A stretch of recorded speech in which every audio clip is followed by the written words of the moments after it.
Bonjour à tous. Alors pour ceux qui me découvrent, je suis Angélique Chapuis, lectrice du karma depuis de nombreuses années et j'ai à mon actif plusieurs milliers de lectures qui se comptent maintenant, à vrai dire, avec des centaines d'accompagnements je vous permets aujourd'hui de découvrir un petit peu mon univers en vous transmettant ce que j'apprends dans le karma.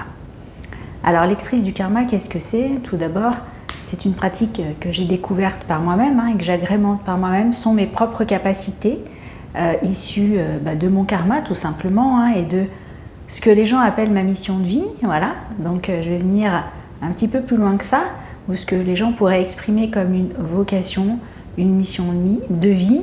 Moi, c'est arrivé, on va dire, tout seul, mais avec des expériences de vie qui me permettent aujourd'hui de pouvoir lire chez mes clients et de libérer en vous ce qui bloque, ce qui coince au niveau du karma. Comment je le fais? Ce sont mes propres capacités. Je n'ai rien appris. D'ailleurs, vous trouverez aucun livre ni ouvrage sur le karma puisque pour pouvoir écrire quelque chose et pour pouvoir le retransmettre, pour moi, il faut l'expérimenter. Donc, c'est ce que je fais sur les nombreuses vidéos que vous pourriez trouver sur YouTube ou sur mon blog en tant qu'article parce que j'ai cœur à transmettre ce que je découvre dans la planète karma. Donc vous verrez que moi je l'appelle planète karma tout simplement parce que je démystifie complètement les croyances du karma qui n'est pas ce truc ahurissant de punition, bien au-delà de ça, et c'est bien pour ça que je l'explique toujours comme étant une planète, c'est-à-dire des expériences de vie, mais aussi des lieux de vie et des rencontres. Donc voilà un petit peu comment ça se passe dans le karma. Aujourd'hui, je souhaite faire un focus sur les nœuds karmiques. Alors qu'est-ce que c'est que des nœuds karmiques? Vous pourriez déjà avoir entendu cette expression, très utilisée parfois même d'ailleurs en astrologie. À côté de ça, je fais aussi de l'astrologie qui me permet de comprendre également ce que je vois dans le karma et dans les lectures chez mes clients. Et les nœuds karmiques, ce sont des blocages. Alors, pour habitude, je dis souvent à mes clients que le karma, c'est vraiment une pelote de laine. On la tire et des fois, il y a un nœud, des fois, il y a 2 nœuds, des fois, il y a 3 nœuds, des fois, il y en a 4. C'est pas dénombrable, mais je l'explique comme ça et parfois, ça chevauche. Alors, qu'est-ce qui se passe quand je découvre des nœuds karmiques? Alors, les nœuds karmiques, par moment, c'est précis, c'est-à-dire que on peut avoir... Alors, les nœuds karmiques, c'est un blocage. De toute façon, l'endroit où vous n'avez jamais pu aller, qui est absolument inaccessible, c'est un nœud karmique, c'est un blocage vraiment profond, c'est une porte qui est fermée, c'est un endroit complètement inaccessible et parfois, il y en a plusieurs au même endroit. Alors, moi, je vais vous parler des plus courants de ce que je peux découvrir dans les nœuds qui se superposent. Alors par moment, il se découvre et il se déverrouille tout seul lors de la première séance, c'est-à-dire que je commence mes lectures de karma par une cure de 3 séances qui comprend une lecture de vie antérieure, de vie passée, la lecture de votre blessure existentielle et un soin du corps avec de la guidance parce que j'y vois aussi dans l'avenir, le présent, l'avenir et le passé sont au même endroit. Simplement, si c'est bloqué, je ne verrai rien. Et par moment, ces points de blocage sont des vides, ce ne sont pas des pleins, ce sont des vides, ou en tout cas des portes inaccessibles pour vous, qui fait que ça ne s'ouvre pas. Et pourquoi? Parce que là, il y a un nœud karmique. Alors, qu'est-ce qui bloque? Ça, il faut aller le découvrir. Donc, par moment, il y a besoin d'approfondir certains thèmes pour pouvoir aller découvrir quels sont ces nœuds qui sont bloquants. Alors moi je vais vous en donner quelques-uns, je n'ai pas dit que c'était chez tout le monde pareil, ce sont des nœuds karmiques, ça n'a absolument rien à voir avec les personnes humaines autour de vous, ça n'a rien à voir non plus avec d'un éventuel sort de quelqu'un, de magie noire ou je ne sais quoi. S'il vous plaît, ne rentrez pas dans ces croyances, ça existe, ok, mais on est d'abord beaucoup plus bloqué par notre propre karma que, la vie des autres qui nous menace. J'entends par là notre propre expérience de vie, notre propre nœud karmique, et à un moment donné, notre propre expérience intérieure contribue déjà à davantage de blocage que ce que les gens peuvent faire pour nous. Attention, on reprend sa responsabilité à se libérer soi-même plutôt que de la transférer à quelqu'un ou sur quelqu'un, y compris ses parents, et rester dans le rôle de victime. Mon travail consiste à vous sortir de ce rôle de victime et surtout aussi à éviter cette psychologie de bas étage qui consiste à vous expliquer que vos parents sont responsables de tous vos problèmes et que votre famille, y compris jusqu'à la 15e génération, est responsable de tout ce qui vous arrive. Certainement pas. En revanche, oui, il y a et vous portez des nœuds karmiques qui par moment, concernent aussi des nœuds karmiques familiaux, mais voilà, c'est dans votre lignée familiale par exemple, mais c'est en vous d'abord. Ce n'est pas vos ancêtres ni vos grands-parents qui sont responsables du fait que vous soyez malheureux aujourd'hui et encore moins vos parents. Certes, peut-être que vous avez eu une enfance difficile, pour certains de mes clients extrêmement difficile, je compatis 1000 fois avec eux, mais c'est surtout parce que vous le portez et ensuite vous allez le reproduire sans arrêt. Alors qu'est-ce que moi j'ai trouvé un petit peu bloquant dans les mémoires parfois qui se superposent? Le plus courant, souvent, c'est quand même, par exemple dans les professions, on peut avoir la profession, le job et la vocation qui sont au même endroit. Alors ça c'est bloquant parce que si vous avez envie d'aller vers votre vocation, votre mission d'âme, il y a des gens qui me demandent la question qu'est-ce que c'est que ma mission d'âme? Alors tant que vous vous posez la question, c'est que vous ne l'avez pas trouvée parce qu'en fait le jour où vous êtes dedans, vous ne vous posez plus la question, c'est tellement une évidence que vous vous imaginez même pas que vous avez pu faire autre chose un jour avant ça. C'est quelque chose qui est évident, qui est inné, qui est naturel, qui est en nous, c'est l'endroit où on ne se pose plus de questions. Donc tant que vous n'êtes pas dans l'endroit où vous ne vous posez plus de questions, c'est que c'est bloqué. Et c'est souvent cet endroit-là de vocation qui est bloqué par le job, par la profession, qui est bloqué éventuellement par le karma aussi, l'archétype karmique papa ou maman. Ce ne sont pas eux qui sont responsables, hein, c'est le karma qui est derrière et ça donne dans la réalité mon chéri, bah écoute, c'est très bien ta passion, mais il faut que ça reste ta passion. C'est quelque chose qui n'est pas un métier. Donc vous pouvez avoir la vocation qui est bloquée comme ça, tout simplement par la croyance générationnelle, hein, suivant la période et à l'époque à laquelle on est né. Il y a certains métiers qui étaient jugés comme étant des métiers rémunérateurs, puis d'autres qui étaient jugés comme étant des passions, donc forcément non rémunérateurs, comme si c'était impossible que tout soit en même temps. En fait, ça, c'est le nœud karmique. Le nœud karmique, c'est non, mais ça t'empêche en fait. Dès qu'il y a un empêchement, clairement, c'est un nœud karmique, c'est un blocage. Donc, ça, c'est quelque chose qui est assez courant. Voilà, la vocation bloquée, en général, c'est bloqué déjà par un espèce de karma de nœud, papa ou maman, ou les deux, ou grands-parents. Vous êtes sûr que dans la famille, il y a quelqu'un qui n'a pas pu faire le travail qu'il voulait. Parce que les grands-parents avaient décidé que tu allais faire de la menuiserie, de la couture, travailler en usine, ou médecin, ou chirurgien, ou des études de pharmacie. Et donc la vocation là-dedans, eh bien, elle a disparu. Voilà un petit peu. Il y en a qui ont été aussi bloqués par l'argent. Hein. Si la vocation est coincée derrière un karma financier, eh bien voilà, c'est inaccessible. Prenons les finances par exemple. Alors, je vous arrête tout de suite, c'est pas parce que je vais débloquer le karma financier ou le blocage de l'argent que vous allez gagner au loto. Hein. C'est pas ça du tout, mais en revanche, il est possible souvent, et moi j'ai déjà vu des nœuds karmiques, notamment juridiques, ça très clairement, si vous êtes chef d'entreprise, si vous avez de l'immobilier, des Airbnb, des logements, il faut absolument nettoyer les lieux et tout le juridique, parce que là-dedans, c'est rempli de nœuds karmiques. Souvent parce que dans les familles, il y a des spoliations d'héritage, souvent parce qu'il y a des histoires de place, héritier, pas héritier, le deuxième, le troisième, le quatrième.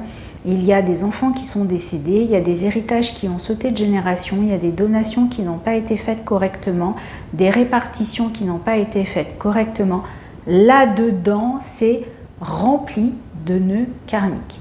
Les nœuds karmiques sont des blocages, l'argent c'est une énergie, donc qui dit énergie bloquante, alors l'argent c'est quelque chose qui se voit assez de manière considérable dans votre vie courante. Si l'argent est bloqué, c'est qu'il y a des nœuds karmiques au niveau de l'argent, que ça soit en relation avec une clientèle, que ça soit en relation avec du locatif, et ça peut se déclencher à n'importe quel moment de votre vie. C'est pas parce que ça n'a pas existé pendant 20 ans que d'un coup il n'y a pas un nœud karmique qui se déclenche, parce qu'on est en évolution, notre karma évolue, il s'incarne de plus en plus. J'ai l'habitude de dire que le karma s'incarne, même si on ne sait pas qu'il est en cours d'incarnation. Le karma, c'est un peu comme la valise à l'aéroport. Quand vous avez votre bagage en attente, eh bien vous allez à l'aéroport, ça va être affiché que votre valise, elle arrive. Le tapis tourne, mais votre valise, vous ne la voyez pas. Vous savez qu'elle va arriver parce qu'il y a les autres valises du vol qui sont là. Donc vous attendez. Et à un moment donné, tiens, c'est la mienne, c'est pas la mienne. Tiens, celle-là, elle est grise, celle-là, elle est rose, voilà. Celle-là, elle est bleue, bah non, c'est pas la mienne, c'est pas mon étiquette, etc. Jusqu'au moment où elle arrive. Le karma, c'est pareil. Il peut être en cours d'intégration, mais il n'est encore pas visible jusqu'au moment où il est visible. Donc, qu'est-ce qui se passe? Dans l'immobilier, ça peut être très très bien pendant 10-15 ans, et puis d'un coup, patatrac, il y a plein de choses qui ne fonctionnent plus. Vous avez des locataires qui ne payent plus, vous voulez vendre l'appartement, c'est pas possible, l'immobilier a baissé, d'un coup, il y a des réparations monstrueuses dans l'immeuble dans lequel vous avez investi. Ça, ce sont typiquement des nœuds karmiques. Voilà. Alors, qu'est-ce qui bloque l'argent? Je vous dis, voilà, des héritages, de la clientèle, beaucoup de nœuds familiaux là au milieu, des histoires de jugement, et aussi, bien entendu, là-dessus, on peut superposer des vœux individuels, des vœux familiaux, ainsi que des vœux judéo-chrétiens ou diverses religions ou croyances religieuses sur la prospérité et l'abondance. Donc voilà, ça, c'est quelque chose qui est aussi assez courant. Je le vois beaucoup aussi, puisque j'ai beaucoup de personnes qui sont célibataires, donc parfois, vous pouvez avoir des nœuds karmiques, tout simplement parce que inconsciemment, il y a déjà en jeu des choses assez importantes dont j'ai déjà parlé, mais des nœuds karmiques sur l'amour, voilà, des nœuds karmiques sur la relation avec papa, avec maman. J'ai pas dit qu'ils étaient responsables du fait que vous rencontriez personne, mais parfois, c'est le principe du concept d'Oedipe, tout simplement. Oedipe, c'est une représentation complète du karma, c'est-à-dire deux âmes qui se reconnaissent, voilà, et des fois, le karma papa ou le karma maman empêche de faire sa vie ou de refaire sa vie parce qu'il y a un écran tout simplement qui est là alors que ça n'existe pas. On va certainement pas se marier avec maman et on va certainement pas se marier avec papa, et ça existe dans tous les sens, hein. C'est pas féminin masculin ni masculin féminin, ça peut être fille mère, fils mère, voilà, c'est dans tous les sens.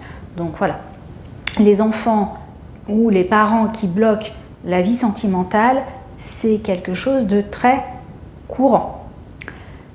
C'est pareil pour la fécondité et la stérilité. On peut trouver des karmas bloquants à ces niveaux-là, des nœuds karmiques, notamment des choses assez courantes dans les familles, les pertes d'enfants, les morts d'enfants, etc. Alors, il y a aussi la croyance et des peurs de nœuds karmiques que ça se reproduise. Donc ça bloque.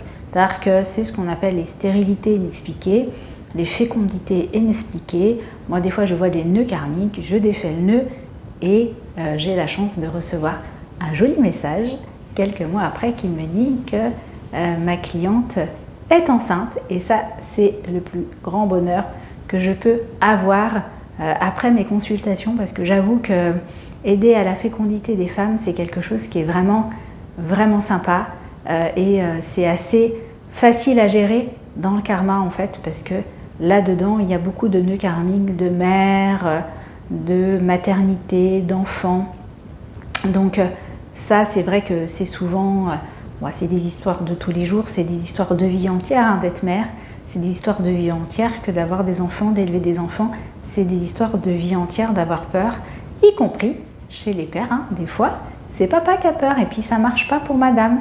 Donc on défait là aussi, voilà, il y a des peurs inconscientes qui se mettent en place et des karmas de responsabilité qui restent collés. Donc là, les karmas de responsabilité paternelle, ça se traduit souvent par le départ du papa. Voilà, moi je l'explique très bien par le karma. Les pauvres hommes, même si les femmes le subissent, ils y sont pour rien, ils ont peur, c'est karmique. Ça existe, voilà, les responsabilités, fortes responsabilités, c'est assez karmique.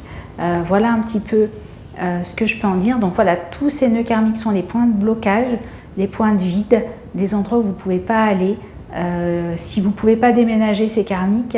Il y a un nœud quelque part. Si vous ne vendez pas votre maison, il y a un nœud quelque part. Il y a quelque chose qui ne va pas. Je vous invite à nettoyer vos lieux de vie. Je vous invite d'ailleurs après les séances et la cure de 3 rendez-vous que je propose, de nettoyer votre lieu de vie parce que la terre est quand même quelque chose qui nous a attirés et il peut y avoir aussi des nœuds karmiques générationnels, des nœuds karmiques qui vous empêchent de changer d'endroit, de département, de région ou de pays. Ça peut paraître idiot comme ça à le dire, mais vous allez voir que en fait pas du tout. C'est des accroches qui sont puissantes. Et comme je le dis souvent, les accroches, elles peuvent ne pas avoir existé il y a 25 ans, ou tout du moins vous ne vous en êtes pas rendu compte, et maintenant elles s'activent et il faut bien réussir à lever le blocage.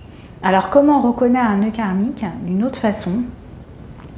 C'est quand même quelque chose qui est lié à un processus, c'est-à-dire que d'abord, le nœud karmique, il va d'une certaine façon se déclencher chez nous en peur. C'est exactement la même chose qu'à l'aéroport, votre valise, vous avez peur qu'elle n'arrive pas, qu'elle ait été transportée au mauvais endroit ou qu'elle n'ait pas suivi votre transit. Et c'est exactement ça, c'est la valise à l'aéroport. Bon, donc vous allez voir, hop, vous attendez en disant oh, est-ce que je vais bien avoir mes affaires, ma valise, etc. etc. Bon. Ensuite, donc ça génère un sentiment de peur. Voilà, il y a une peur à un endroit qui qui s'active. Donc voilà, peur consciente ou pas, mais en général c'est plutôt assez conscient le karmique, j'entends par là. Donc voilà, bon. Et puis à un moment donné, vous commencez à avoir plein de choses autour de vous, hop, des synchronicités. Tiens donc, qu'est-ce qui se passe? Des prénoms, des dates de naissance, des adresses, le voisin, la copine, le collègue de boulot, la collègue qui vous parle de tel ou tel sujet. Hop, d'un coup, il y a tout un tas de synchronicités qui arrivent à vous, comme un carrefour, en disant mais c'est pas possible, ça fait 3 fois dans la même journée qu'on parle de ce sujet, je l'ai entendu le mois dernier, ça fait 3 mois, ça revient, un livre, une pub à la télé, un truc sur les réseaux sociaux. Bon, indice, je vous rappelle, la valise à l'aéroport, donc toutes les autres valises arrivent, mais la vôtre elle n'est pas là. Donc c'est pareil pour les annonces, entre guillemets, il y a des annonces autour de vous, et puis bon, la vôtre, voilà. Donc 1 fois, 2 fois, 3 fois, 4 fois. Après, ça commence à devenir un petit peu plus pesant. Oui, bon, j'ai peur, là, ma valise, elle est où? Hop, ça y est, elle arrive. Et là, qu'est-ce qui se passe avec le nœud karmique? En général, c'est lourd. Oui, quand vous récupérez votre valise, en général, elle est lourde. C'est pour ça que j'adore l'image de la valise, parce que c'est ce qui correspond le mieux au nœud karmique. Et donc, hop, ça y est. Donc, vous savez ce que c'est bien votre valise, c'est lourd. Et maintenant, entre guillemets, vous êtes obligé de la transporter de partout. Donc, vous la transportez de partout et bon, elle est quand même lourde, qu'est-ce que j'en fais? Voilà, d'accord? Et après, à un moment donné, il faut ranger les affaires qu'il y a dedans, les laver, les ranger. Voilà, puis en général, dans les nœuds karmiques, il y a beaucoup plus que ce qu'on a prévu. Comme dans la valise, on utilise rarement l'entièreté de sa valise. Donc, voilà. Alors, c'est une métaphore, moi j'aime bien vous donner des cours entre guillemets, vous transmettre le mieux possible avec les choses les plus compréhensibles possibles, mais en tout cas voilà, le nœud karmique c'est vraiment la valise, le karma c'est la valise qui arrive et c'est cette intégration qui fait que c'est dérangeant.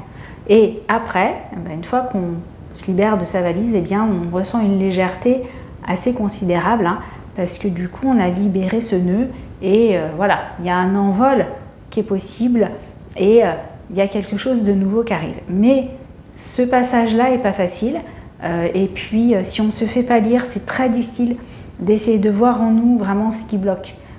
Pensez bien que ce qui bloque avec votre mental, ne venez pas avec des attentes quand vous venez avec moi, parce que, ou quand vous venez en lecture, parce qu'on ira toujours à des endroits où vous n'avez pas songé.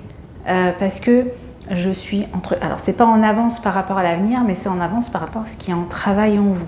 Donc, voilà.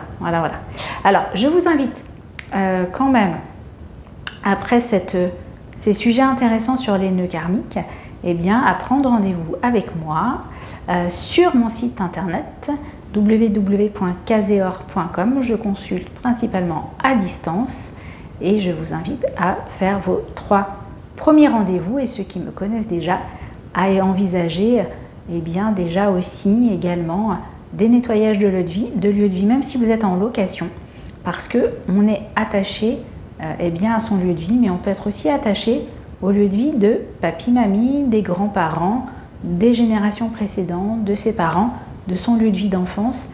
Voilà, c'est pas que votre lieu de vie où vous habitez actuellement.